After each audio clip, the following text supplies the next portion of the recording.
It is Disability Action Week this week, and the NDIS rollout, which is happening right now, is crucial. But what can it do for people with hearing impairments? And what if the rollout itself is not smooth? To help us understand, I'm joined by Garry Moran, the Northern Region's NDIS and AIS Project Manager. A very good morning to you, Garry. Thanks for taking the call on this Tuesday morning. Good morning, Kia. It's my absolute pleasure to be here. Thanks for having me. So, help us to understand how the NDIS can help people with hearing impairments. Well, basically for the deaf and hard of hearing community, the NDIS is quite revolutionary in that it gives deaf and hard of hearing people access to certain levels of support that they weren't eligible for under previous models. So it is quite exciting for the deaf community in that it allows deaf people to access through their funding or plan from the NDIS to access interpreters, which means that they can use interpreters in a varied arrangement of settings, and it gives them more access to the community and empowers them. Whereas previously, under the previous model, deaf people, an interpreter might be provided at a particular event, and so deaf people would attend that event because it was accessible because there was an interpreter there. But at the same time, it might not be an event that they wanted to go to, or there might be other more crucial events or activities within the community they might want to have attended or commenced, but were unable to because they didn't have access to interpreters. So they can they can use that funding to actually access the interpreters and get their services themselves, Garry.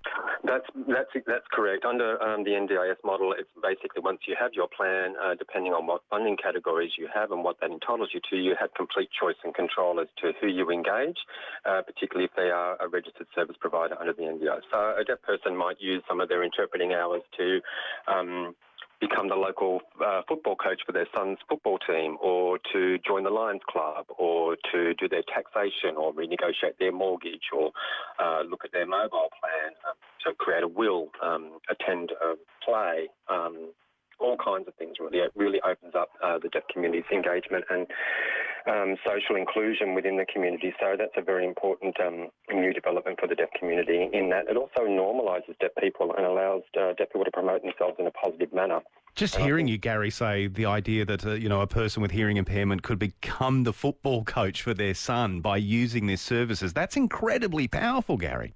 It is incredibly powerful, and it really does emancipate deaf and hard of hearing people in a way that they've never had that before, because access has been denied to deaf and hard of hearing people under previous models. So this is a real turnaround, and it does allow deaf people to really engage in the community. And I think it also not even normalises disability, but I mean the whole idea of Disability Action Week is to highlight the disability sector, where at the same time under the NDIS there's potential for complete normalisation in that everyone's just a member of the community and we're all different. And I think the deaf community and hard of hearing, as well as people with disabilities, have something to bring to the broader community, and it's not necessarily be viewed as a negative thing, but something that can be brought to the deaf, to the hearing community, broader community, and it can be a very positive outcome for everybody.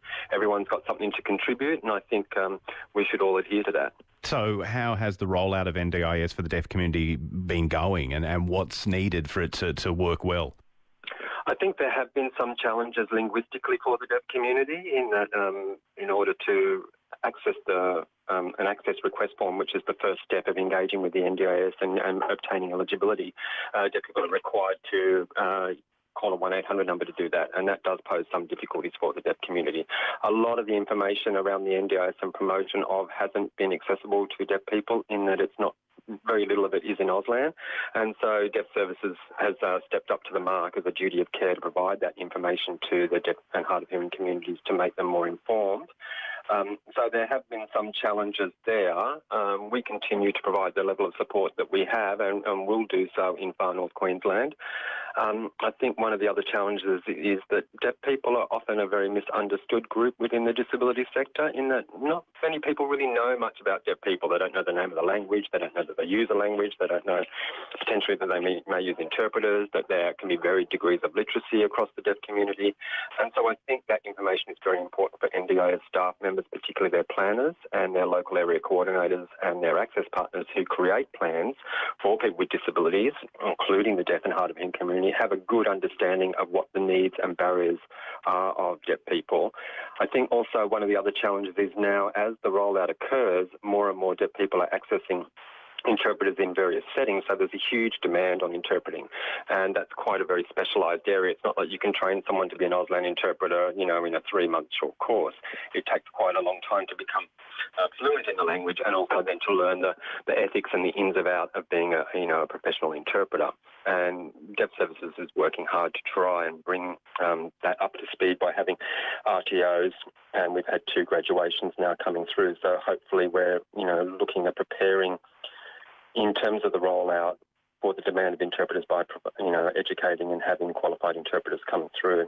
All right. Now, look, Garry, we've only got about 30 seconds before the news, but a deaf person, how should they be going about making sure they're accessing these services as well? Are they all aware of the fact that the model provides this sort of support?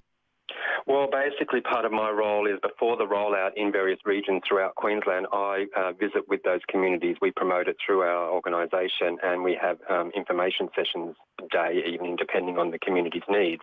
And I provide some detail around what the process is to register with the NDIS, and also what supporting documentation is required to go with that access request form once they receive it. We also promote that Deaf Services is able to support individuals to go through that process if need be, support them with acquiring the supporting documentation, completing the access request form. We've also provided resources for GPs to use because they need to fill out part of it and don't necessarily know the needs of deaf people, and a commitment from us to support deaf people through the planning process and in those planning meetings if and where required. All right, beautiful stuff. Garry, really appreciate your time this morning. Thank you, Kira. I mostly appreciate it. That is Garry Moran there. So he's Northern Region's project manager for NDIS and AIS as the rollout of NDIS continues through